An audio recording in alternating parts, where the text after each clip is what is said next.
Olá, muito bem-vindo ao podcast Pensar e Vencer.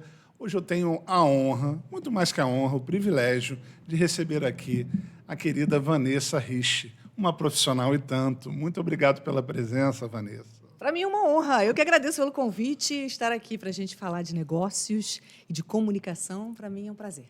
Será ótimo, sem dúvida. Vocês vão aproveitar cada minutinho dessa entrevista, sem dúvida alguma. Vanessa, a gente vai começar um pouquinho com a sua trajetória, mas vamos lá no início. O que foi o estalo para você se apaixonar pela comunicação, para se apaixonar por esse segmento e ter começado? Eu diria que eu sou uma comunicadora nata. Eu nasci comunicadora. Então, ainda muito pequena, eu já brincava de fazer sorteio com os cartões de Natal do meu pai. Então, eu apresentava o programa da Xuxa, o Balão Mágico. Eu fazia todos os programas que, na época, estavam no ar na televisão. Eu imitava. E aí, já com os meus 15 anos, eu já comecei a ver que eu sempre tinha sido representante de turma, eu era sempre a oradora da turma. E o principal, eu comecei a usar a câmera, que naquela época era câmera VHS, para filmar as festas dos meus amigos e eu entrevistava as pessoas. Então já foi o meu primeiro treino. A comunicação ela veio muito arraigada em mim. Então talvez hoje a gente consiga visualizar isso mais claramente, porque a gente tem todos esses youtubers, esses canais. Então você vê uma criança muito novinha já com talento. Naquela época não tinha isso. Então o meu talento foi aparecendo dentro do ambiente que eu tinha, né? A câmera VHS, a festinha de aniversário. E aí, de repente, eu falei, é isso, esse é o meu DNA, comunicação. E aí, como é que foi essa questão? O apoio familiar você teve? Teve alguém que te fez uma influência final? Como é que foi esse lado da sua formação com a entrada no mercado de trabalho? Eu adoro publicidade. Então, a minha primeira faculdade foi de publicidade e eu fiquei muito encantada. Tinha uma vizinha que trabalhava na Arteplan. Então, fui lá, conheci o Medina, acho que estava iniciando ainda projetos de Rock in Rio. Então, aquilo me encantou. Eu falei, eu quero fazer jingles. Essa será a minha profissão. Uhum. E aí, eu fui fazer publicidade. Só que o meu teste vocacional, e naquela época eu tinha isso, né? Faça o seu teste vocacional. Primeiro foi decoração, arquitetura e o terceiro, comunicação. Realmente a comunicação está muito arraigada e a arquitetura e a plástica, isso também está muito dentro de mim. Uhum. Então, quando eu fiz a minha primeira faculdade, foi de publicidade. E a minha mãe o tempo inteiro falava assim, minha filha, por que você não faz jornalismo? Vai entrar no curso da Alice Maria, que era a pessoa que tinha criado o Jornal Nacional com o Armando Nogueira, e que estava criando a Globo News. Falei, não, que jornalismo? Esse negócio de jornalismo é uma coisa tão... máquina de escrever, redação, troço chato, escritório. Eu tinha essa sensação de Uhum. que jornalismo era escritório, mas eu não conhecia o jornalismo, hard news. Você estar dentro da notícia, como eu fiz sequestro do ônibus 174, queda das Torres Gêmeas, você vivencia a notícia. Então, eu fiz a primeira faculdade, consegui meu primeiro estágio em rádio, e aí, quando eu comecei a trabalhar em rádio, que eu me apaixonei, né? A primeira vez que eu entrei, que eu vi aquele estúdio, aquele locutor, eu falei, quero morar nesse lugar. A partir dali, eu vi que eu já fazia jornalismo, porque eu comecei a entrevistar as bandas, era FM, né? Eu entrevistava as bandas e tal. Falei, cara, isso já é jornalismo. E aí, quando eu fico ali com uns 7 anos já em rádio, já tinha passado pela cidade, pela Jovem Pan, eu percebi que para entrar na televisão eu precisava de fazer jornalismo. Então, eu volto para a faculdade e vou fazer jornalismo. Mas tudo isso começou numa festa junina da minha família. Minha família tem um orfanato, tem até hoje. Daí a gente fazia uma festa junina na rua para arrecadar fundos para o orfanato. E aí meu pai falou assim: você não faz comunicação, então você vai ficar lá no microfone, anuncia Correio do Amor, Maçã do Amor, sei lá o quê, churrasquinho. Eu falei, pai, são duas coisas diferentes. Pela primeira vez eu me vi desafiada. E com 1 hora de festa eu perguntei para os meus familiares: tá maneira a minha voz? Cara, sensacional! Eu sei que passou um cara e falou assim: você é a Adriana Rimmer, que era a locutora famosa na época. Eu falei: não, não, sou não. Aí o segundo cara falou: Moniquinha Venerable? Aí eu: não. Falei: pô, caramba. O terceiro cara falou assim: olha só, se você não trabalha com isso, toma aqui o cartão, vai lá fazer o curso do Bocão, que era um locutor de cabine da TV Globo que fazia Gillette Atra Plus, sua melhor imagem. Ele fazia os anúncios de cabine que eram ao Uhum. vivo. Oferecimento, sessão da tarde, oferecimento, ele fazia isso. E aí eu fiz o curso do Bocão. E aí eu comecei a me preparar verdadeiramente para trabalhar em rádio e depois em televisão. Muito legal. Eu queria só chamar a atenção para essa fala inicial da Vanessa, em que ela teve uma hora que ela citou aqui. Aí eu percebi que eu tinha que voltar e fazer o jornalismo. Isso a gente trabalha muito aqui nos nossos conteúdos, Vanessa, que você poderia ter insistido um pouco mais sem esse tipo de formação acadêmica, mas você percebeu que aquilo era fundamental ao longo da sua trajetória. Enxergar alguma coisa que você não vivenciou passou a ser algo comum para você a partir desse primeiro momento decisivo? Como é que você lidou com isso? Né, você realmente fala assim: opa, peraí, você já estava ganhando um dinheiro, provavelmente, já tinha uma fama, uma estabilidade, né? Já começou ali nova para aquela geração. Você talvez tenha Com 20 sido. anos eu já estava trabalhando. Exato, já era um ponto fora da Na curva. verdade, eu trabalhava na rádio e fazia a segunda faculdade já. Então, mas essa percepção sua, teve algum ponto ou foi uma coisa que foi um amadurecimento seu mais precoce do que das suas amigas? Como é que isso modelou depois o teu futuro? Porque eu sou movida a desafios. Eu gosto de pegar projetos do zero. Então, quando eu vou para a Jovem Pan, que estava chegando no Rio de Janeiro, no lugar da Rádio Fluminense, por exemplo, lá em Niterói, e que todo mundo ficou revoltado porque tinha acabado a Rádio Rock para entrar uma rádio paulista, as pessoas queimavam pneu na porta da rádio. Ali eu estava começando a entender que eu tinha uma trajetória e que tinha chegado no topo na Jovem Pan quando eu falei: não tem mais para onde crescer aqui. Eu estou no principal programa com a maior audiência, sou super conhecida.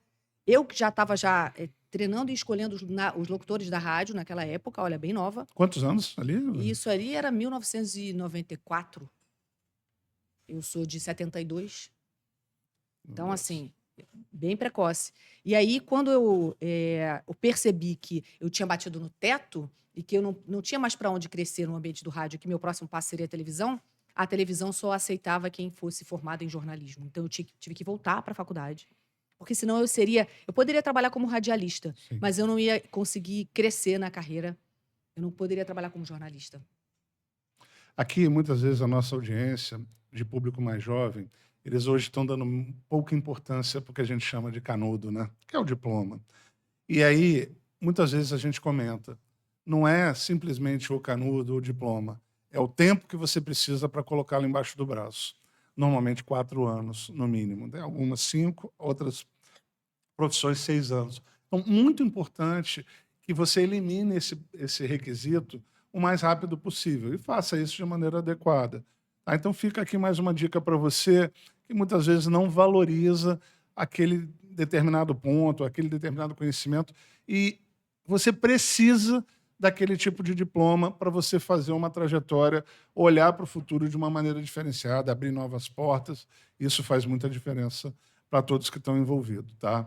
Você me lembrou uma coisa interessante. Eu tenho um cliente que é CEO de uma empresa que está em 7 países e ele disse que um dia ele chegou para o RH e disse assim: vem cá, essas pessoas que vocês contratam que vêm trabalhar aqui, esses recém-formados, qual o critério?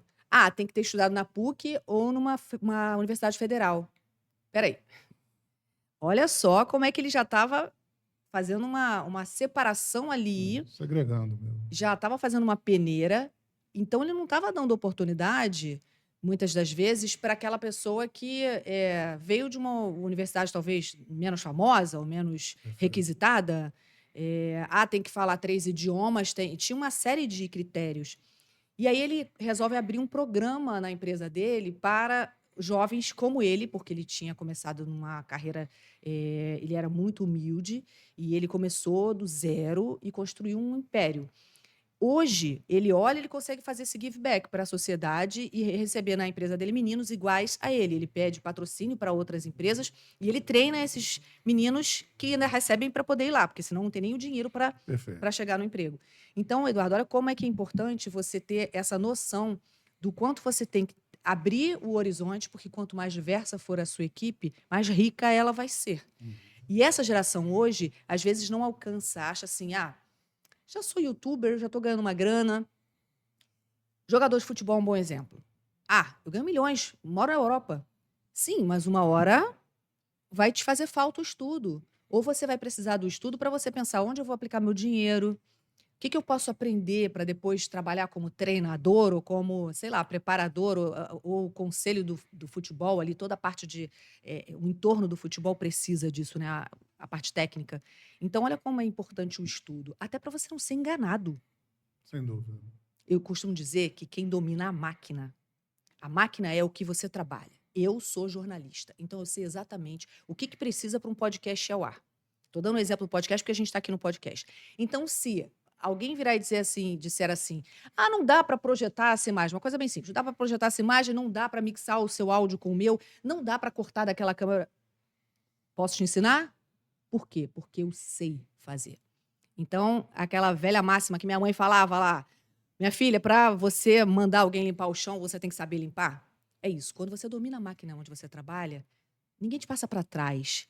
Você consegue trabalhar com excelência, porque você exige da sua equipe o que você sabe que eles são capazes de entregar. E se eles não são, prepare, treine para que eles sejam capazes de fazer. Fundamental, Vanessa. Eu acho que vocês tiveram uma pequena aula agora de atitude, conhecimento, postura, entrega. Tem um monte de coisas aí, vai dar muito corte esse nosso material aqui.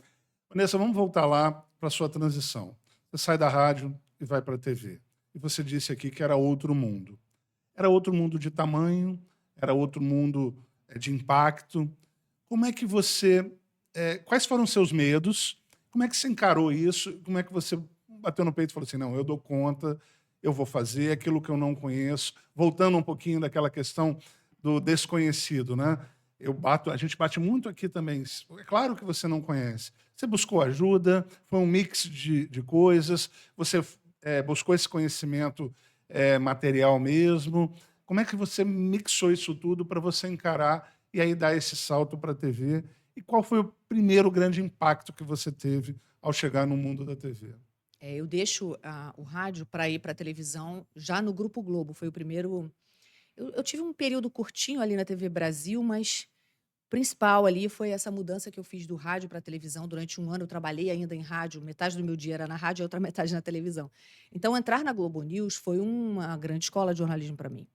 E quando eu chego na Globo News, primeiro eu fui criada na Tijuca por um pai comerciante, uma mãe professora de português, classe Que ano foi média, isso? 99. 99. Eu tinha 7 anos de experiência em rádio, que foi o grande diferencial, porque eu sabia trabalhar com improviso, eu tinha rapidez de raciocínio, Dinâmica. eu tinha tudo que o jornalismo precisava. Só faltava a imagem.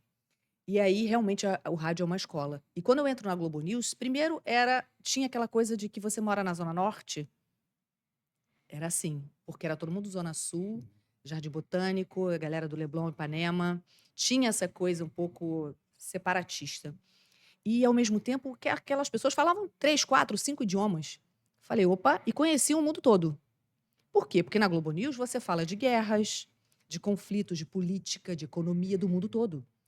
Então eu comecei a perceber que as viagens que eu tinha feito até ali com o dinheiro que eu ganhava na rádio iam ser muito úteis porque eu já conhecia boa parte da Europa, mas eu precisava falar outros idiomas. Então eu comecei a estudar francês, comecei a estudar espanhol, para ter o mínimo de noção, até para ler uma pronúncia de um nome, se eu tivesse que anunciar isso ali no noticiário. Foi bem difícil esse começo. Prevaleceu o meu talento. E eu acho que eu entreguei todo o meu talento ali, porque eu trabalhava em rádio e o emprego era uma vaga de madrugada. Então eu lembro que ela falou assim: olha, Vanessa, você não está trabalhando na rádio? Falei, tudo bem, que horas é? Ela, não, mas. Falei, que horas é? Ela falou, de madrugada, tá ótimo. Eu comecei a trabalhar de meia-noite às 6 da manhã, fazendo roubo, assalto, só desgraça. Então eu trabalhava de madrugada na Globo News até 6 horas da manhã, ia para casa, dava uma cochiladinha, 2 horas da tarde eu já estava na Jovem Pan. Então, imagina que à noite, de madrugada, era o ministro da Justiça, disse hoje pela manhã, e aí eu dormia um pouquinho, acordava, Jovem Pan, melhor rádio do Brasil, não tem pra ninguém ligar para cá. Então era bem doido. Eram 2 pessoas, essas pessoas habitam em mim, tá? Elas estão aqui comigo. Vanessa, isso que você está falando é pura adrenalina, né? Sem dúvida. Mas mais do que isso, você trabalhava muito. Você sempre trabalhou muito, com muita intensidade. Naquele momento, você não tinha escolha. Era você agarrar aquela oportunidade e com toda a força que você poderia. Essa sua atitude foi um diferencial naquele momento para terem aceito você Total. aquela vaga. É importante a nossa audiência perceber isso. Tem alguns momentos da fala. Hoje, Vanessa é uma profissional consagrada, mas nós estamos falando de uma garota, Tava começando né, a carreira. começando a carreira na TV, que vislumbrou ali uma oportunidade única de entrar na Globo News, no horário que eles tinham.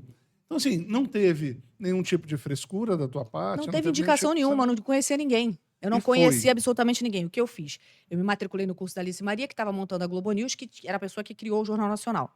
Então, eu era aluna da Alice. Então, ela falou: opa, essa menina, ela é talentosa. Quando eu chego para fazer o curso da Alice Maria, eu chego com um cabelão comprido até aqui assim, uma blusa toda colorida, cheia de joaninhas, uma calça vermelha. Ela falou assim: então, vamos trocar esse figurino. Nada disso na época, não podia, nada disso. Então eram terninhos, roupas clássicas de uma cor só, não podia usar esmalte colorido, tinham várias exigências, brinco grande. A Globo tinha um padrão de qualidade onde você tinha que comunicar apenas a notícia, você não tinha que chamar mais atenção. Então, se eu vou com uma roupa colorida, estampada, hoje não. Você pegar o G1 em um minuto é assustador, tem tudo, todo tipo de coisa. Porque eles estão tentando entrar nesse ambiente da rede social, esse é um outro assunto. Mas naquela época, eu trabalhava em rádio, comecei a trabalhar de madrugada lá, e com 3 meses eu não estava mais aguentando trabalhar de madrugada e mais a rádio de tarde. Era muito pesado, porque era em Niterói. E aí eu falei pro meu chefe assim da rádio: você vai me dar folga, vai me dar férias. Aí ele: que é isso? Falei: você tem que me dar férias. Ele: mas, falei, não tenho férias mais pra frente? Só antecipa. Ele antecipou as minhas férias, eu entrei na sala da Rosa Magalhães, que era minha diretora na época, e falei assim: Rosa, queria dizer pra você, ela: que é? Quer reclamar da escala? Que todo mundo reclamava. Falei: não, queria me oferecer para trabalhar em qualquer horário do dia, porque eu estou de férias na rádio. Mas eu queria tanto ser repórter. E aí ela me coloca para trabalhar como repórter de dia, e foi sensacional, eu fiquei de dia trabalhando, e ali eu comecei a fazer, teve um derramamento de óleo da Petrobras, eu fiz algumas coberturas legais, assim, que chamaram a atenção. Só que acabou aquele período das férias. E aí eu falei assim: olha, eu não queria voltar para madrugada. Ela falou: olha, então só tem uma vaga de produtora. Eu quero. Você vai aceitar sair do vídeo? Que assim, é uma coisa, né? Como assim? Tinha uma vaidade, um ego. Televisão é ego puro. Vai sair do vídeo? Eu falei: vou, porque eu estava de olho na vaga. E era um período de 7 meses de experiência. Então eu volto para ser produtora. Um dia a Renata Capucci, que fazia o Globocop, teve um problema, não podia fazer, e aí entrou o cara correndo e falou assim: quem tá aí? Quem é a repórter que tá aí? Que pode fazer o Globocop? Aí meu chefe falou assim: a Vanessa. Eu só entrei no helicóptero. Na época eu namorava um cara que era piloto de helicóptero, eu estava habituada, então era um negócio que me dava medo, porque se desse medo você não fala, né? E já fui fazer Bom Dia Brasil, Bom Dia Rio. Só deu tempo de ligar para minha mãe: assiste aí, tô no Bom Dia Rio, tô no Bom Dia Brasil. E aí eu fiz esse vivo. E a partir dali, eu falei: bom, agora o que a gente faz, né? Fiquei um período ali como produtora, até uma hora que a minha diretora virou e falou assim: ô Vanessa, deixa eu te perguntar um negócio. Você poderia voltar para a madrugada, fazer as férias da apresentadora? Aí eu pensei comigo, né, sozinha, falei: madrugada não, senhor, madrugada não. Aí eu sorri e falei assim: claro, Rosa. Ela: então passa na minha mesa e assina o seu contrato. E aí eu peço demissão da rádio, faço uma festa para os meus amigos da rádio, que me ajudaram, e para o meu chefe, que foi muito parceiro, que me antecipou as férias da rádio, Sensacional. e começo a trabalhar só na televisão. Vanessa, eu queria pegar 2 pontos desses últimos 10 que a gente conversou aqui, só para contextualizar para o pessoal. Não tinha essa tecnologia que a gente tem hoje, né? Você, para ler, para aprender uma pronúncia de um nome, você tinha que ligar para um especialista. A Que gente faz fosse, isso até hoje. que falasse polonês, por exemplo. Não, a gente faz Não- isso. Época não- de Olimpíada, a gente liga para cada um dos consulados e a pronúncia desse cara aqui chinês, qual é? Você É tem um assim. investimento de tempo, né, para você dominar aquela pronúncia, etc. Então, essa questão da tecnologia, eu peguei só a pronúncia aqui, mas também não tinha telefone celular. Não. 99 tinha, mas não tinha SMS. Não tinha essa tecnologia, não tinha internet no Não celular. tinha nada disso. Então, para a galera aqui que tem até 30 anos, É até estranho, muitas né? vezes passa batido o que você está falando. Então, a gente procura sempre contextualizar. Uma outra coisa que chama muita atenção, você, em diversos momentos, você teve que tomar flash decisions aqui, Sim, o tempo né? inteiro. Mas dá para perceber que você não só raciocinava muito rápido, mas você parecia estar preparada para essas oportunidades. A gente chama de cavalo selado aqui, né? O cavalinho estava ali, você enxergava.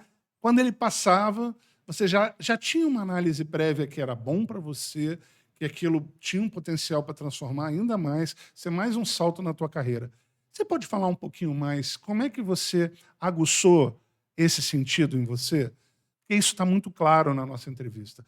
Você pescava isso, mas não era uma questão de momento. Isso é uma sequência que vai se encadeando e parece que você estava preparada para aquele momento. Era isso mesmo? Como é que esse é um diferencial teu? Você treinou isso? Explora um pouquinho isso mais para a nossa audiência. Você falou uma frase que eu falo para as pessoas que eu treino hoje. Eu treino muita gente que está hoje nos principais players. Você tem que estar preparado para a oportunidade que a vida vai trazer para você. E de fato eu estava. Então eu tinha o background do rádio, eu tinha o improviso, a rapidez de raciocínio. Daí eu entro na televisão, me adequo àquela questão de equipamento, iluminação, cenário, trejeito, como é que mexe com a mão, como é que fala, como é que olha para a câmera, que era a maior dificuldade quando você começa a trabalhar em televisão, é você olhar para aquela. Hoje você tem um celular, mas naquela época não era, uma câmera imensa, um monte de gente passando na rua, e você tinha que se concentrar, olhar e aquilo ser natural. Era muito difícil de fazer. E eu lembro que logo nesse meu primeiro ano, eu estava formada, tinha acabado de me formar em jornalismo, né?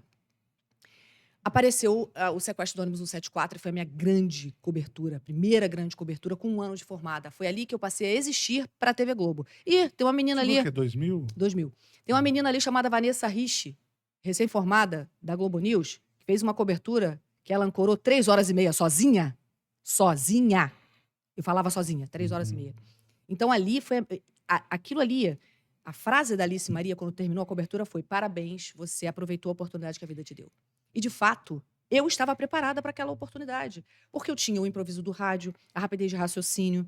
Então, quando eles dizem assim: Vanessa, passa rapidinho ali no Jardim Botânico, faz um flash, porque está tendo um assalto. E não era um assalto, era um sequestro que durou 3 horas e meia, a gente ficou ao vivo 3 horas e meia. Com a TV Globo muito dividida, porque a gente podia transmitir o Sandro do Nascimento, que era o sequestrador, com a cabeça explodida ali por um atirador de elite, ao vivo. Então eles fizeram a opção, o garotinho era, na época, o governador, ele falou, deu a ordem, não podemos atirar, porque a Globo News está ao vivo, então a gente tem que fazer uma operação segura, tinham vários atiradores de elite ali no Parque Lage, e acabou que morreu a Geisa Firmo Gonçalves, que era a menina que estava o tempo inteiro na mira dele, ele com a arma na boca da menina, uma coisa pavorosa, e o marido dela na nossa geradora assistindo a mulher literalmente morrer. Foi muito difícil, muito difícil. Uma cobertura pesada. E eu só pensei assim: cadê meu pai, cadê minha mãe, meus irmãos? Ah, meus irmãos estão estudando, minha mãe e meu pai estão trabalhando, ninguém nem vai ver que eu tô aqui nesse. Porque era uma aventura. E não tinha isolamento. Então eu fui caminhando em direção ao bandido, porque eu sou jornalista, né? Jornalista é um policial frustrado. E eu fui indo, fui indo. Até que o Sandro atirou na minha direção, aí eu me escondi atrás da árvore. Naquela época era o celular tijolão. O meu Cinegra e meu operador que estavam com o meu celular, com as baterias do celular, foram pro outro lado e eu fiquei com aquele celular que a bateria acabou. Eu olhei para trás, falei: alguém me presta o celular? Um cara me deu um celular, eu falei 70 minutos a cobrar no celular do cara para não gastar a conta dele. Sensacional. Vanessa, eu queria explorar mais um pouquinho isso e queria saber se você concorda com o que eu vou te falar. Esses cavalos selados, essas oportunidades, você tem que responder se você quiser agarrá-la. Né? É uma afirmação que eu vou fazer, eu queria saber a tua opinião. Você depois pode até voltar atrás, mas se você não se posicionar, se você disser não e deixá-lo passar, você talvez não tenha a oportunidade de corrigir. Então, assim, você fez isso com muita certeza, pelo que você contou até aqui. Mas você concorda com isso? Porque para a nossa audiência isso é importante. Você tomar a decisão, e uma decisão que te gere uma oportunidade de maneira correta, positiva, ela depois até te permite um recuo. Mas o contrário não é verdade. Você acha que isso faz sentido? Eu tenho muita gente que é paralisada pelo medo. Eu treino pessoas que são paralisadas pelo medo. E quando o medo te paralisa, porque você pode não ter o total domínio do que vai acontecer. Sim. Nem sempre na minha vida eu falei sim com a certeza de que já sei tudo que eu tenho que fazer aqui nessa situação. Não. Eu não conseguia dizer não. Porque o desafio era tão grande. Qualquer situação dessas, tá? Qualquer cobertura dessas, eu sempre falei sim, eu vou. Vou estudar, vou dar o jeito, vou me virar. porque eu achava que aquela era uma oportunidade que eu não podia perder. Eu sou movida a desafios, eu gosto de projetos do zero. Eu gosto de estar ali na confusão, é invasão de sem terra, é tiroteio, eu gosto de estar no tumulto, mas isso sou eu. Eu sou assim. Porque eu entendo que aquela ali é uma oportunidade que eu não sei se eu terei outra. Então eu entrego o meu melhor. Claro que eu trabalho dentro de uma zona de segurança, porque eu aprendi a trabalhar assim e é isso que eu ensino nas minhas mentorias. A você se certificar que você pode entregar o seu melhor e aí você vai descobrir quais são as suas valências para que você possa trabalhar com uma margem de segurança. Mas não aceitar é você pega uma terrinha e joga em cima, que é o que aconteceu quando a minha chefe Alice Maria falou assim: esse ano 2010, 2000, não, 2002, 2002, Copa do Mundo. Você vai ser apresentadora da Copa do Mundo, você vai ter como comentarista da Maravilha e o Zagallo. Opa! Caramba, que honra! Quando terminou, eu falei assim, e aí o Brasil é campeão, né? Pentacampeão. Aí eu falei assim, Alice, eu acho que eu quero trabalhar com esporte. Ela, então tá bom. Então você vai passar a acompanhar as equipes de esporte da Globo, mas eu tenho uma contraproposta para você. Quer ser a primeira narradora do Grupo Globo? Eu falei, tá maluca? Pô, vão me falar que eu tenho que pilotar um fogão, o povo é preconceituoso. Ela, não, não, não, a vaga não existe. Vai para casa pensar. E eu fui, e no caminho eu liguei para ela. Ela, o que que é? Tá maluca? Nem pensou? Eu falei, não. Se eu não aceitar uma proposta dessa, pode jogar uma terra em cima e me enterrar, porque eu tô morta. E aí eu fui procurar o Galvão Bueno, passei 2 anos acompanhando o Galvão, e aí é feita a minha transferência para o Sport TV, onde eu narro Olimpíada, Pan-Americano, Carnaval, Show. tudo um pouco. Vanessa, eu queria voltar num pontinho também que você falou aqui. Você falou com muita elegância. Você teve um momento que você voltou para comemorar com quem tinha passado ou era a tua equipe da rádio. A equipe da rádio. Você sempre foi muito grata Muito. e É sempre tão fundamental reconheceu isso. muito. Não é quem te ajudou só, é quem participou com você. É um processo. Você tem um senso do coletivo, e isso está muito claro no que você verbaliza. Quanto isso é importante na sua trajetória? Fala só um pouquinho sobre isso, que a gente vai voltar lá para as Torres Gêmeas depois. Televisão e streaming e qualquer trabalho que você dependa de uma equipe, você pode ser o cartão de visitas. Você pode ser aquele que bota a cara, o apresentador, o narrador, o CEO. Mas e a equipe que está no seu background ali? Você tem que olhar para essa equipe. Sem ela, você não trabalha. Então, se alguém escreve alguma coisa errada, eu vou ler no ar, como já aconteceu, a não ser a morte de alguém que não morreu. Porque alguém escreveu errado lá. A pessoa está no ar. Morre alguém no meio do caminho. Não tem como ficar eu apurando enquanto eu estou no ar falando de outras notícias. Sobe aquela notícia, eu leio aquilo. Então, olha a importância que você tem que ter e a segurança, a confiança na sua equipe. Eu trabalho hoje com uma equipe na Vasco TV que a gente formou e que eu tenho ali um profissional que está comigo há 20 anos, que é o Ney Mendes. Ele é o meu bastidor ali e ele está comigo há 20 anos, eu só olho para ele. Então, nos sinais, ele já sabe que eu quero saber quem é o entrevistado que vai entrar, que está do lado dele, que eu estou vendo ele com o microfone com o entrevistado. Quem é esse entrevistado? Porque pré-jogo tem 50 milhões de convidados. Surgem convidados.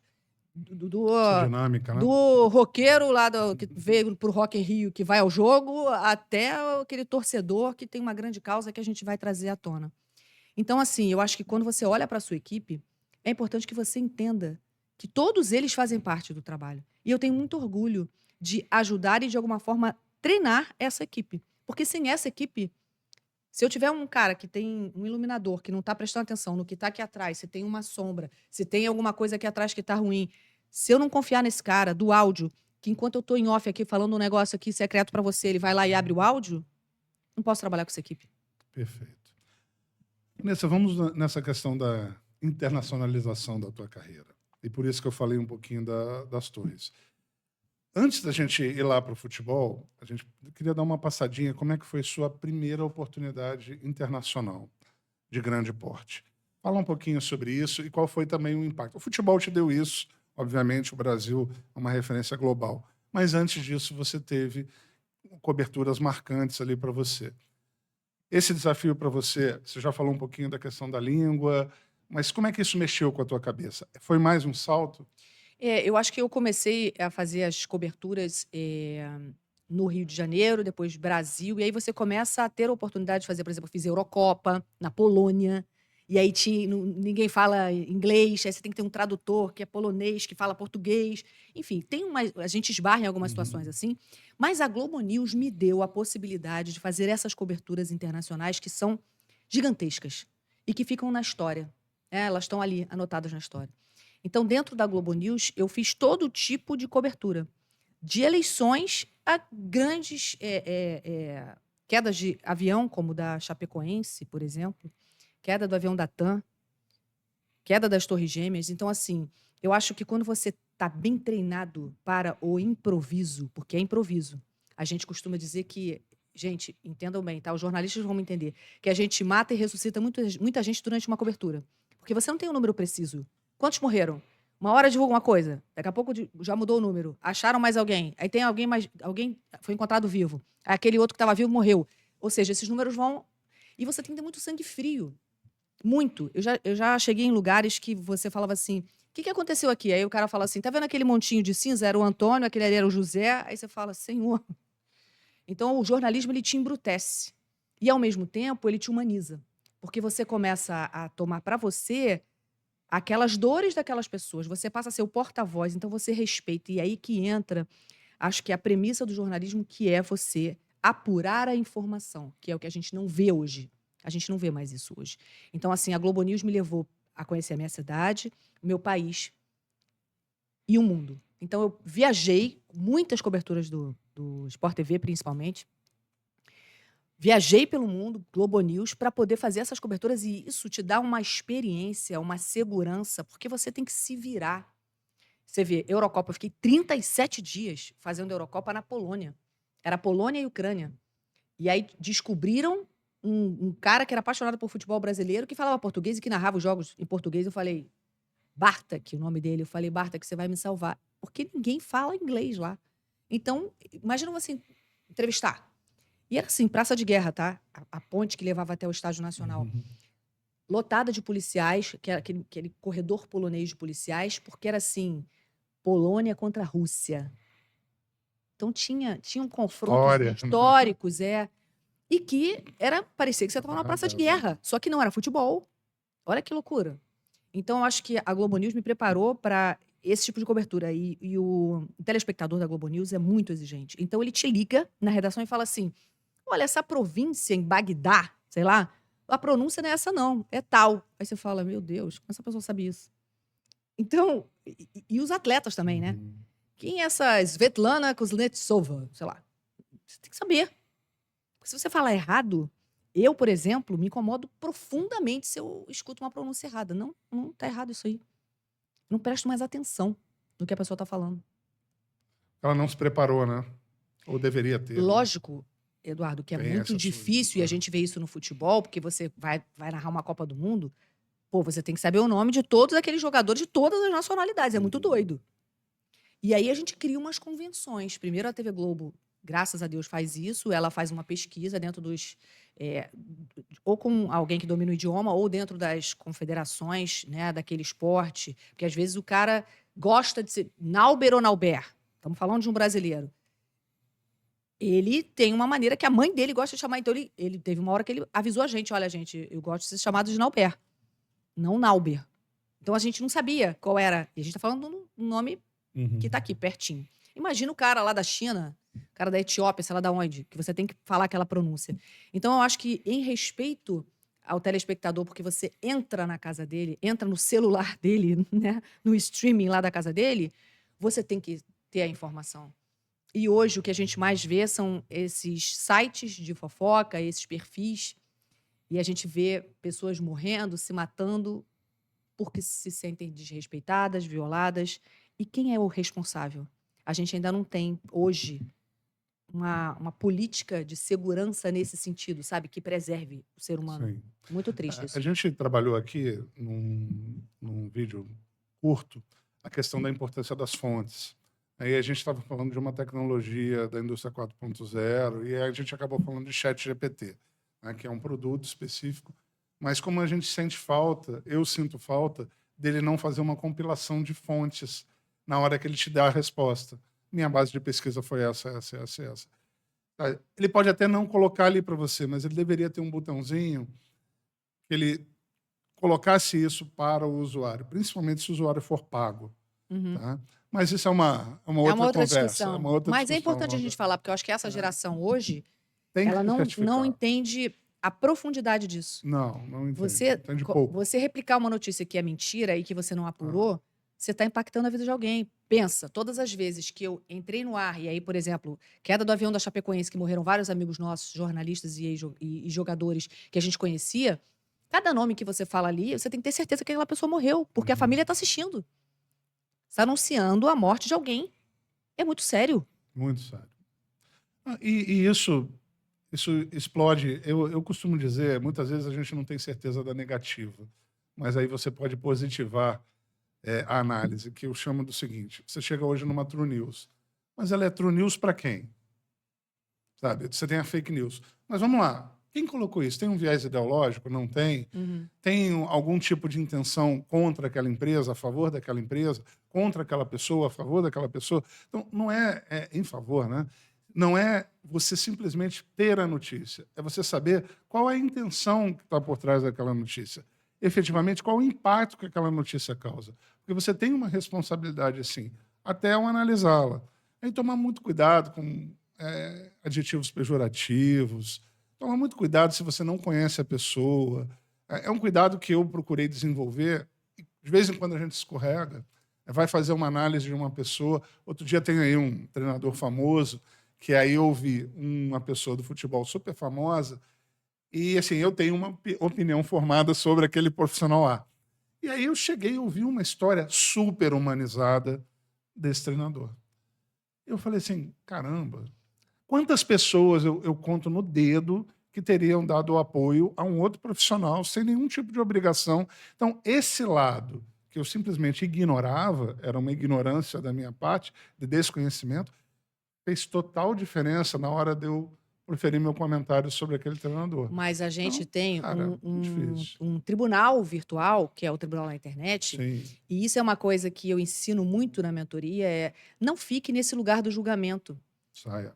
Nem julgando e nem sendo julgado. Então, se eu viro hoje e falo assim, você tá errado porque você falou tal coisa assim, assim. Primeiro, quem sou eu para analisar o que você disse? Mas o tribunal virtual é assim. Aí as pessoas te condenam, te cancelam. E se você não tiver inteligência emocional, você se fecha, sai da rede social e entra em depressão. Então, olha que coisa louca. Primeiro, quem é você que está aí do outro lado para julgar o que está sendo dito? Qual é o histórico que você tem? Então, quando eu trabalho inteligência emocional, que é um dos primeiros assuntos que eu trabalho na mentoria, eu vou entender quais são as dores que você carrega. Por que aquela pessoa é tão arrogante? Porque talvez ela esconda uma insegurança. Então, como é que eu vou julgar essa pessoa? Eu não sei qual é o histórico de vida dela. Às vezes ela traz uma história muito pesada, muito triste. E aí, quando você faz isso dentro das empresas, aí você vê as reações das pessoas. Caramba, agora eu tô entendendo por que esse cara é assim. Aí você se compadece, você tem empatia, porque você passa a conhecer a história do outro. Mas na internet você não tem essa chance. Então é assim, eu hoje resolvi dizer que, sei lá, essa cor que eu tô usando é azul. Não, Vanessa, mas eu tô vendo claramente. Aí eu vou trazer uma teoria que eu vou defender isso. Daqui a pouco metade da galera tá a meu favor, a outra metade. Tipo, olha que loucura. E a internet, você está falando, a gente foca aqui, claro, no impacto no ambiente de negócio. A internet corporativa, ela existe muito o tempo inteiro também. Você vai sendo rotulado, você vai sendo julgado, as pessoas veem tudo, acompanham tudo, e isso também influencia demais no dia a dia da empresa. Vou trazer 2 exemplos. Uma vez eu fui contratada por uma menina nova, assim, devia ter uns 24 anos, ela estava iniciando a carreira dela, e ela estava numa reunião, chegou de manhã para uma reunião do conselho da empresa onde ela trabalhava. Só que um dos diretores seguia ela no Instagram e viu que ela tinha ido numa rave no dia anterior. Então pensa nessa situação, tá todo mundo aqui esperando o presidente da empresa chegar, o CEO, para começar a reunião. O cara vira para ela e fala assim: "Foi boa festa ontem, a rave, né? Fumou um bagulho?" Constrangedor. Mas o que foi isso? Primeiro, ela na rede social dela, ela talvez tenha mostrado demais. Então, se eu sou aquela que estou na minha rede social com um combo de bebida na noite, eu estou dando liberdade a você no dia seguinte falar assim: "Foi boa noite, hein, Vanessa?" Eu estou compartilhando com você o que eu fiz ontem. Como que eu não quero que você fale? Você está É entendendo? muito importante o que você está falando para a nossa audiência entender as consequências que tem uma determinada ação. Você pode até achar que você tem todo o direito de fazer, e você tem, que é legítimo, e é legítimo. Mas você não pode esquecer que tem do outro lado uma percepção, uma formação de opinião e muitas vezes até um rótulo em cima daquele tipo de ação. Então você tem que tomar cuidado com a consequência daquilo e avaliar os prós e E contras. quando a gente trabalha comunicação dentro das empresas, você percebe claramente que as fichas vão caindo. Alguns funcionários falam assim: agora eu entendi por que que eu nunca fui promovido. Claro, porque você não estava comunicando para o seu gestor que você era capaz de ocupar aquela vaga que estava disponível. Porque você chegava atrasado, estava sempre reclamando, todo amarrotado, não entregava no prazo. Eu vou olhar e falar assim: esse cara não serve. E Mas muitas vezes se basta você. uma coisinha, né, para o rótulo. E, Eduardo, é o seguinte: se eu quero ser gestor na minha área, eu tenho que começar a pensar e agir como gestor. Para o quê? Para o meu gestor olhar e falar assim: pô, Vanessa, tem todo o perfil para essa vaga que eu tenho aqui. Mas não é o que as pessoas fazem. E aí elas ficam reclamando da vida. Ninguém me dá oportunidade. Aí vem aquele vitimismo que me irrita. Mas a gente falou disso antes aqui, no início, que é aquela questão de você se preparar para aquilo que você não vivenciou, aquilo que você ainda não tem experiência para. Então você tem que olhar, você tem que observar, você tem que perguntar, e as pessoas simplesmente não fazem isso. E isso prejudica muito as pessoas ao longo das suas carreiras. Vanessa, vamos agora para o presente e futuro. Quais são os seus principais desafios agora, Vanessa? Depois dessa, pode fazer até o gancho com até onde a gente chegou, que senão a gente não vai ter tempo aqui É de muita cobrir história, né? tudo, muita história e tudo muito legal. Antes da gente chegar do presente, eu queria saber, até essa fase de hoje, quantas pessoas assim você coloca nas duas mãos? Você coloca 10 pessoas assim que tenham sido extraordinárias na sua vida, grandes referências, mais de 10, menos de 10? Você selecionaria 5 com facilidade para chegar e falar assim: nossa, essa daqui, se eu não tivesse falado com ela, eu... e foi intencional, não foi Vou intencional. enumerar Quanto algumas foi pessoas. casual e quanto foi assim, não, eu fui atrás dessa pessoa. Você citou ali, por exemplo, o Galvão, quando você teve a oportunidade da locução. Como é que foi isso para você? E se você também pudesse falar, vou misturar 2 assuntos aqui para a gente correr um pouco com o tempo. Como é que foi lidar com assédio na tua carreira? Então vamos lá. Primeiro eu vou elencar algumas pessoas que foram fundamentais na minha trajetória. Alice Maria, que era diretora da Globo News, criadora do Jornal Nacional, junto com Armando Nogueira, tive a oportunidade de trabalhar com os dois. Mudaram completamente a minha percepção do que era o jornalismo, me ajudaram muito, foram fundamentais. Pilares na minha carreira, que tive a honra de trabalhar com eles. Galvão Bueno, porque as pessoas têm um julgamento dentro do que elas olham de fora. Um cara sensacional que me ajudou pra caramba, que sempre me colocou lá no alto, que me deu os melhores conselhos, me ajudou muito, me ensinou muito, teve muita paciência. Então, assim, fundamental. Assim, agradeço profundamente o aprendizado que eu tive com o Galvão. Essas 3 pessoas dentro do jornalismo, junto com Fátima Bernardes, Cid Moreira, William Bonner, que foram pessoas com que eu aprendi, né, nessa cobertura do 174. Terminou, aí eu cheguei na redação: "Vanessa, o William e a Fátima estão te chamando". Eu falei: "Ih, será que eu vou tomar alguma chamada?". E o Bonner falou assim: "Estava na sala dos 2 diretores, que era o Evandro, de Andrade e o Schroeder, estávamos na sala acompanhando o sequestro do ônibus 174, você foi brilhante, porque você estava dentro da notícia, o bandido podia atirar na sua direção. Eu estava aqui no ar-condicionado assistindo você. Então você foi de uma segurança absurda. Então, parabéns". Quer dizer, olha que coisa louca, né? Eu recebi, assim, várias mensagens internas, né, na empresa. Então, esses caras, referências. Trago algumas pessoas do rádio também, que eu acho que foram fundamentais, que eram aquelas pessoas que eu me inspirava. E que conseguem construir uma emoção, tá? José Carlos Araújo, que é o garotinho, é um cara Uhum. incrível. Eu tenho alguns locutores de cabine, né? O Bocão, que foi o locutor de cabine, o locutor de cabine da TV Globo, que é até hoje, que vão transformar o Dirceu Rabelo, vão transformar a voz dele. Já estão fazendo essa migração para a inteligência Uhum. artificial, porque ele já está com, acho que, 80 anos, e ele foi a voz da TV Globo até agora. Uhum. Então, eles vão fazer através da inteligência artificial, ele vai ficar eternizado, muito Uhum. legal. Legal. Eu entrava na cabine com ele e ele era esse cara que fazia Gillette Atra Plus, sua melhor imagem. Sessão da tarde. Divertidamente, sabe? Sensacional isso. Então são Você aqueles. poderia ser imitadora, né, Não, Vanessa? eu sou. Podia fazer dublagem. Adoro. Vozes, adoro vozes. Então, assim, de cara, são assim, do jornalismo e do Aham. o Showa, né? Marcelo Canelas. São, interminável a lista. Certamente teriam Interminável. outros tantos, mas é muito legal. Eu fiz essa pergunta quase que intencionalmente, porque eu sabia que você teria vários nomes, porque você fala isso ao longo da entrevista. Isso é muito legal. Essas referências e você entender aonde ele agregou na sua trajetória, muitas vezes ele não nem está mais com você. Tenho certeza, por exemplo, o Armando Nogueira, mas ele é uma influência ao longo de toda a tua vida. Mesmo sem estar presente, você vai Maravilhoso. puxar, né, algum ensinamento dele e vai fazer essa adaptação lá na frente. Eu acho que você tem que puxar de cada profissional o que ele enxergou em você e o que ele agregou, porque às vezes é uma palavra que a pessoa fala que muda a sua vida completamente.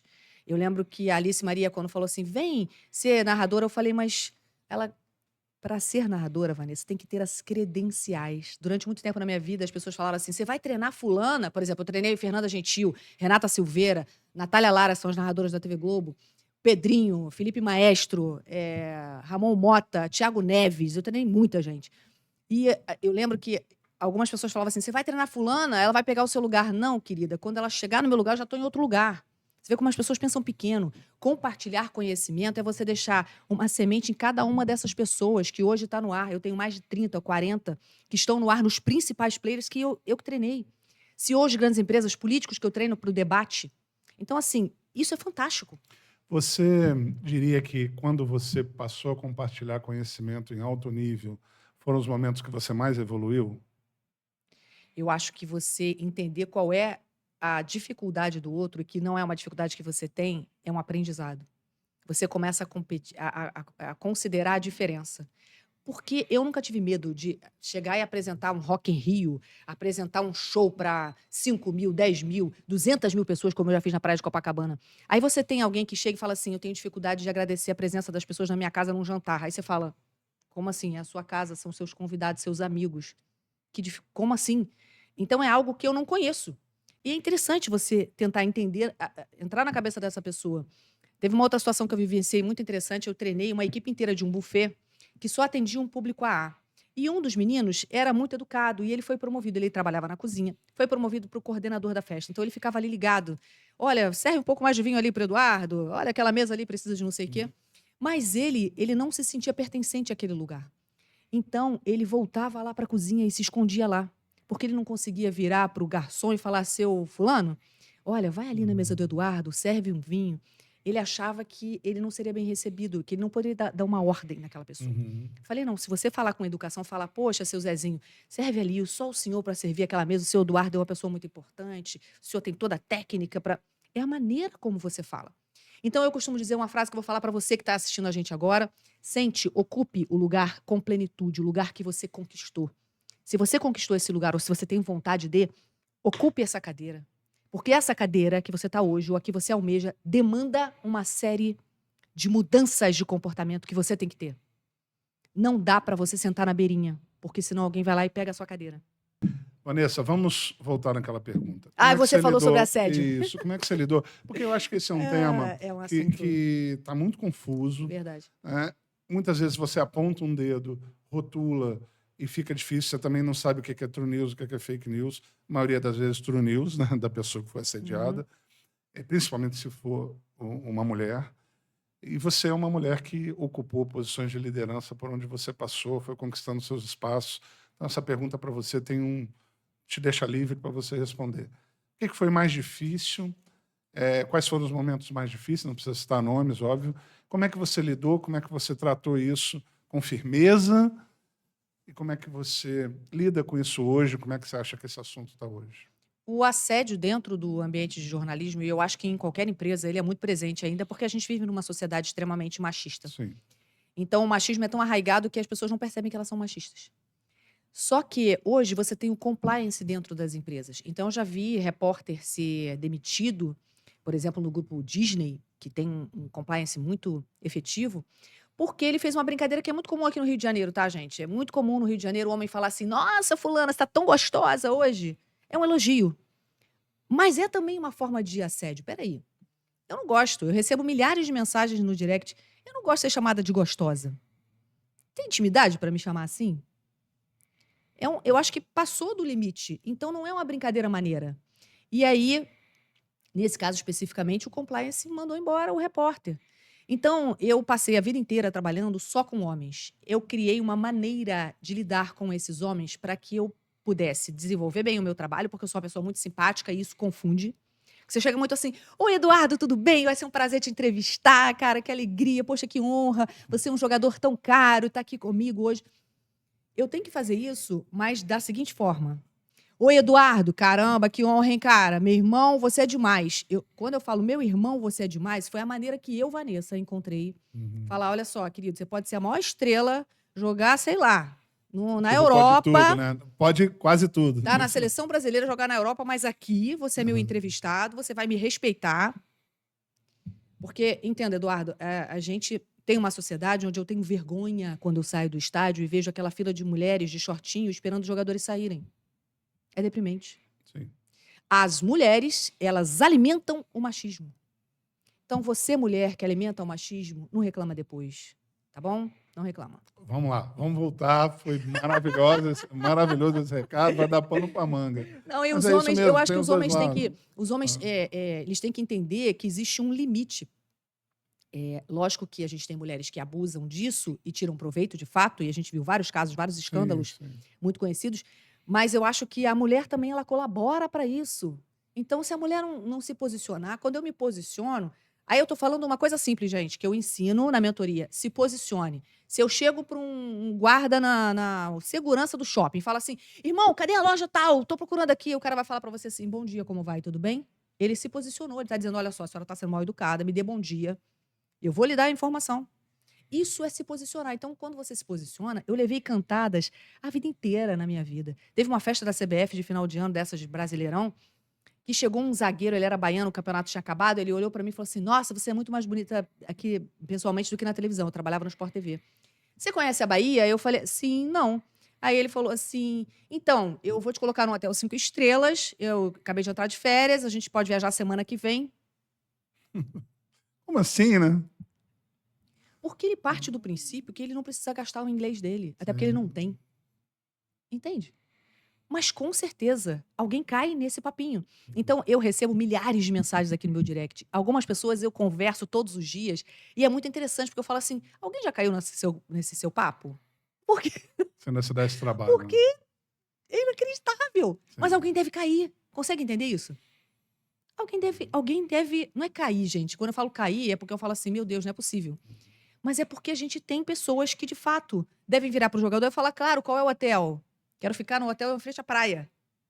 Não, perfeito. Eu te agradeço muito você ter tratado com tanta objetividade esse tema. É um tema que, quando eu estou trabalhando isso com a entrevistada mulher, eu tenho procurado a gente trazer também isso. E você foi super pontual, você trouxe também a responsabilidade do outro lado. Eu acho que isso vale para toda a nossa audiência, tanto o público masculino em relação à postura, quanto ao público feminino também em relação à postura. E a Vanessa foi perfeita aqui. A predominância é uma sociedade machista, é uma sociedade de abordagem do homem para a mulher. Então, a gente cobriu super bem esse tema aqui e vão dar cortes muito interessantes. Só para fechar, quando saí da TV Globo, o meu diretor mandou um e-mail para mim assim: parabéns, Vanessa, você conseguiu nesse tempo que você estava aqui, sei lá, 20 anos, manter a sua integridade. Querendo dizer, você não saiu com ninguém. Perfeito. Mas não é bizarro você receber um e-mail desse? Eu ia te perguntar de integridade, mas aí vamos deixar isso para um outro Porque papo. assim, eu olhava e falava assim: peraí, essa apresentadora sai com esse chefe, essa outra apresentadora foi promovida, ganhou a vaga da outra que era mais competente. Desculpa, não sei trabalhar assim. Não, perfeito. Não, Integridade. assim, cada um sabe onde aperta o seu calo. Eu não sei trabalhar dessa forma. Não sei vender a minha alma para poder estar ali naquela posição. E o que a Vanessa está falando aqui não é simplesmente sobre esse assunto que a gente está falando.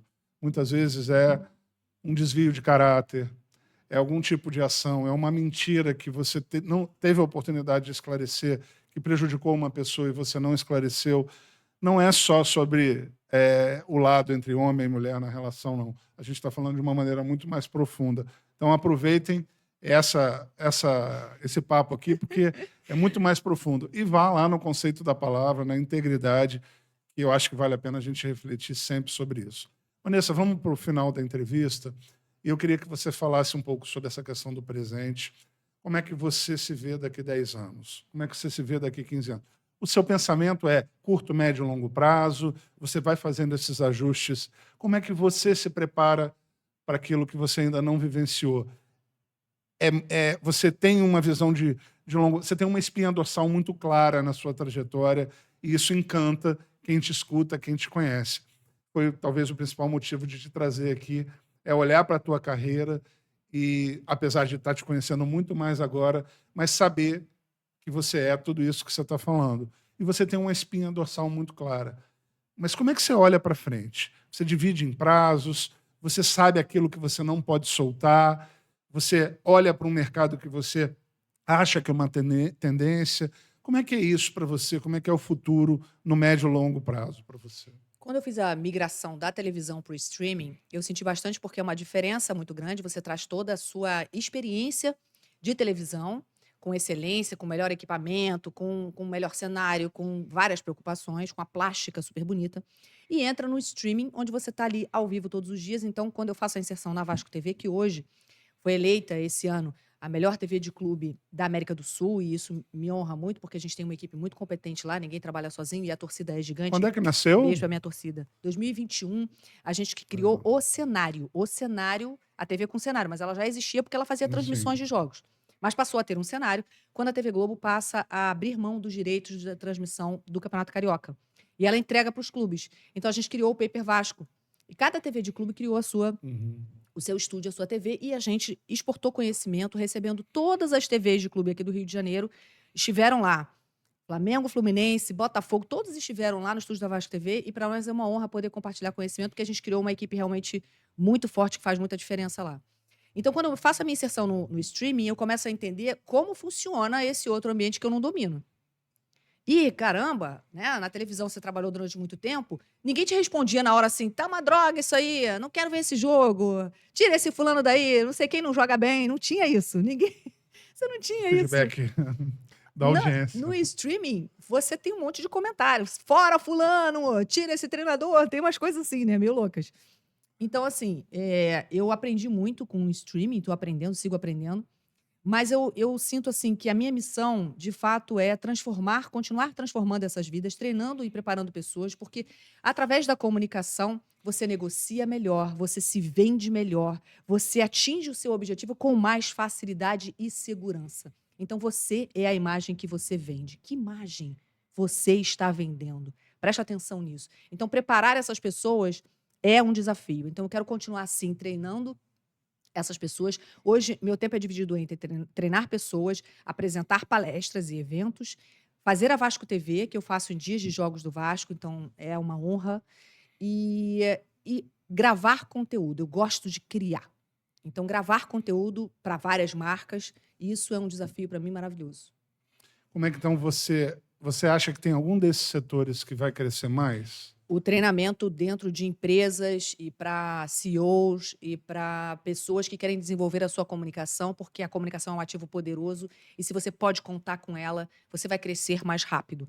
Então eu quero fazer isso em larga escala. Então, através de cursos online, eu já fiz muitos cursos online, mas eu quero criar um desenvolvimento de carreira dentro do ambiente da comunicação, para que todo mundo tenha acesso a isso, porque senão você não consegue escalar. Eu tenho, em média, de 10 a 12 pessoas que eu mentoro por mês, então é muita coisa. Muita coisa. Mais a Vasco TV, mais os meus filhos, que eu tenho gêmeos. Então, assim, o tempo é bem dividido. Então eu quero poder fazer isso de uma forma dentro de uma plataforma, que a gente faça isso com segurança e que a gente possa dar um feedback para a pessoa, que não seja só um curso gravado que a pessoa não tem um feedback de como ela desenvolveu e cresceu.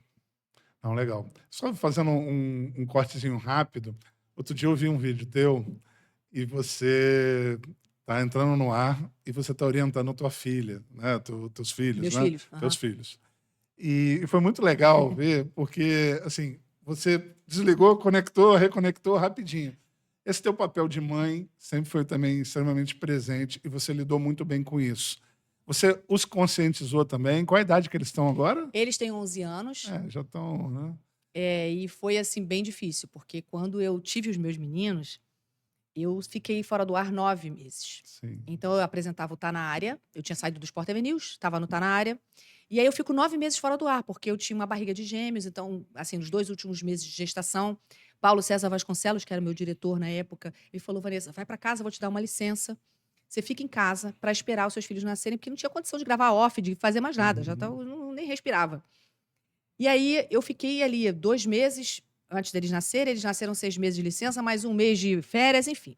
9 meses onde quando eu voltei, eu tinha uma página em branco para criar. E ali eu comecei a fazer novos projetos. Então, eu acho que desde então eu tive que ensinar aos meus filhos que eu sairia para trabalhar e que meu trabalho é muito legal e que eu sou muito feliz ali e que eu voltaria para casa depois, que a criança sente muito, né? E a mãe também. Uhum. Mas eu acho que os meus filhos já cresceram, estão crescendo, aprendendo que é bom a gente valorizar o nosso trabalho. Eles entendem hoje qual é o meu trabalho. No início era difícil porque eles falavam assim: por que essa pessoa que veio falar com você? Que quer tirar foto com você? Por que ele quer tirar foto? E aí, às vezes, o Lourenço se apresentava: eu sou o filho dela. Muito engraçado, né? Muito, muito.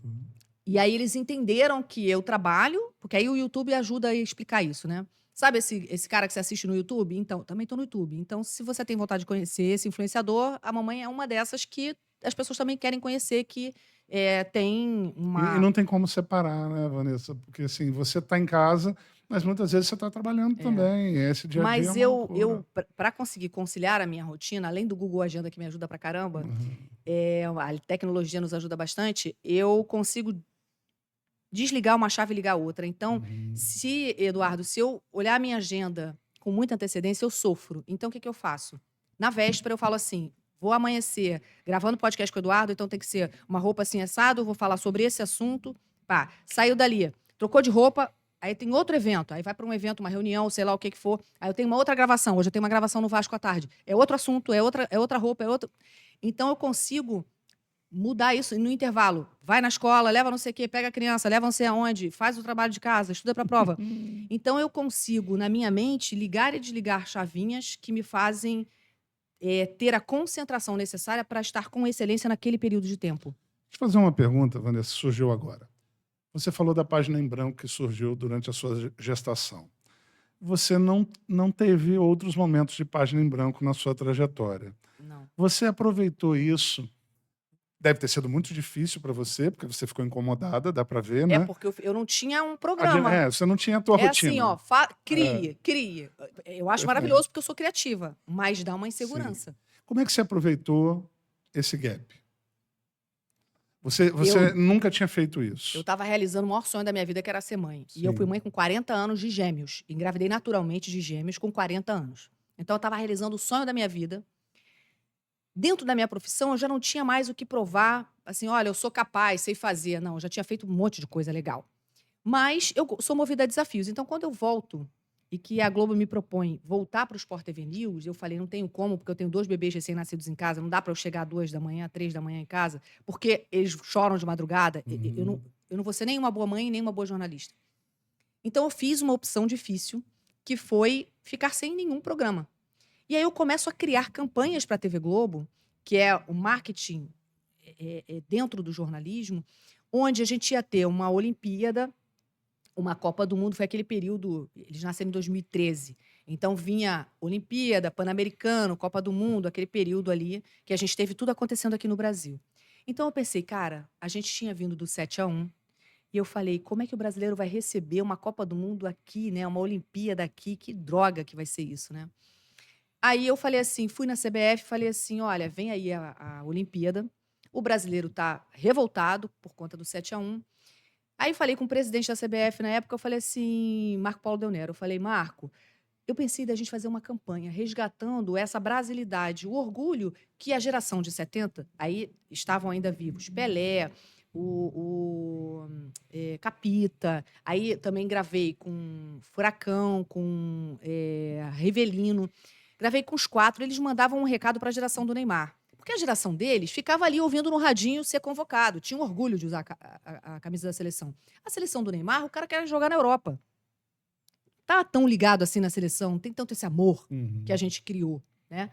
E você aí, percebeu isso? Eu percebi E isso, criou um produto. convenci o presidente da CBF a me liberar todos os jogadores daquela geração, que era treinada pelo Dunga.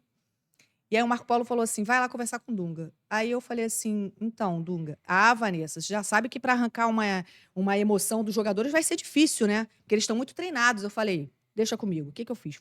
Gravei na casa do Pelé, gravei com o Capita, gravei com todos eles dando depoimento. Porque quando eu fui convocado para a seleção a primeira vez, porque quando eu ganhei o tricampeonato, porque nananã, eles contam. E lá no final, cada um contou sua história separadamente, e no final eles falam assim, agora quem continua a contar essa história é você. Aí o jogador se ligava que ele faz parte dessa elite pentacampeã do mundo, que ele tem que ter orgulho da camisa amarela, né? Da nossa amarelinha.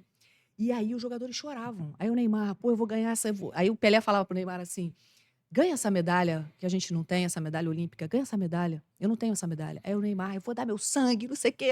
Então todos eles choraram. Criou ela. Então, assim, quando o Galvão viu essa campanha, ele falou assim, preciso colocar isso no Bem Amigos. Então a campanha foi lançada no Bem Amigos. E eu fiz outras campanhas assim, nessa linha, onde você mistura o jornalismo com o marketing. Então, em vez de fazer uma chamada assim, o Sport TV vai transmitir em 16 canais a Olimpíada aqui no Brasil, eram essas chamadas. Que, poxa, chamava muito mais do que o varejão ali do mercado, sabe? Não, perfeito. Vanessa, vamos fazer um encerramento. E a provocação que eu vou fazer para você é a seguinte. Essa Vanessa, que eu estou entrevistando, entrou numa maquininha do tempo e está fazendo 18 anos hoje. Apesar de você com 15, está fazendo 15. O que essa Vanessa de hoje orientaria a Vanessa que acabou de fazer 18 anos hoje? Vanessinha com 18 anos, siga exatamente como você era, uma pessoa perseverante, que não tinha medo de nada, mas podia ser menos teimosa, poderia ter feito jornalismo antes, né? Podia ter ouvido um pouco mais a sua mãe, que deu várias orientações interessantes. Olha que bacana, né? Eu era um pouco teimosa. A Era um teimosia pouco te atrapalhou. resistente, eu era.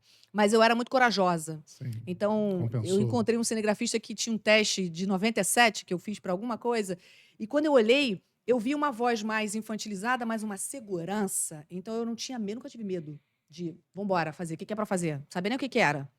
Enfrenta essa multidão aí, eu ia, sabe? Eu nunca tive medo. Mas eu acho que isso não nasce com todo mundo. Então, você pode trabalhar esse medo que te paralisa.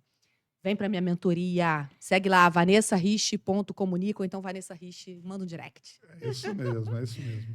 Vanessa, eu não tenho como te agradecer. Nossa audiência recebeu vários presentes aqui, porque além de você ter sido extremamente sincera, você deixou na mesa ensinamentos que são valiosos para pessoas de todas as gerações e de todas as idades. Eu queria deixar meu agradecimento a você. A gente fez uma entrevista super diferenciada. Vai ser muito difícil a gente selecionar alguns cortes, porque é corte o tempo inteiro, é muito conteúdo de qualidade para quem está nos assistindo. Tá? Um beijo enorme no teu coração. Obrigada. Muito obrigado mesmo por você ter dado esse privilégio aqui na nossa bancada. E eu tenho certeza que a nossa audiência vai tirar muito proveito disso. Tá? Pode deixar aí de novo tuas redes, Vanessa, por favor, só para depois a gente fazer um corte específico lá. Coloca lá as suas redes direitinho, se você, como é que você gosta que as pessoas te chamem, e fica à vontade aí para segue aqui no YouTube Pensar e Vencer, segue aí, deixa o seu like, é importante que você deixe o seu comentário e compartilhe essa live, encaminha essa live para os seus amigos e me segue lá no Instagram, Vanessa Rich ou vanessarich.comunica, que é só dedicado à mentoria. Eu quero treinar você, vem que eu quero o seu talento.